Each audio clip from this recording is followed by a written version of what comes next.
মা আসছি। কোথায় যাচ্ছিস? বারে আজকে পড়া আছে না।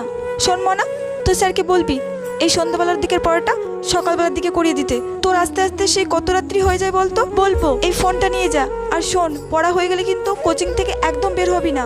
তুই আমাকে নাহলে তোর বাবাকে যে কোনো একজনকে ফোন করবি, আমরা গিয়ে তোকে একজন নিয়ে আসবো, ঠিক আছে? আসছি।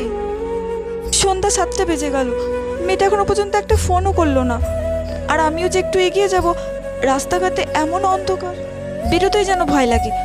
অন্যদিন তো মেয়েটা অনেক আগেই ছুটি হয়ে যায়, বাড়ি চলে আসে। আজকে তো দেরি হচ্ছে কেন? মা, মা, আমি এসব কি ভাবছি? না না, অন্ধকার হোক আর যাই হোক, আমি এক্ষুনি আমার মেয়ের কাছে যাব। ও মা, মনা, তুই ফোন করলি না, একা একা চলে আসলি কেন? তুমি যে ফোনটা দিয়েছিলে ওই ফোনটা তো চার্জই শেষ হয়ে গেছিল, সেই জন্য স্যার বাড়িতে দিয়ে গেল। আমি কত চিন্তা করছিলাম জানিস, এই সমাজে মেয়ের মাদের এইভাবে ভয় কাটাতে হবে না।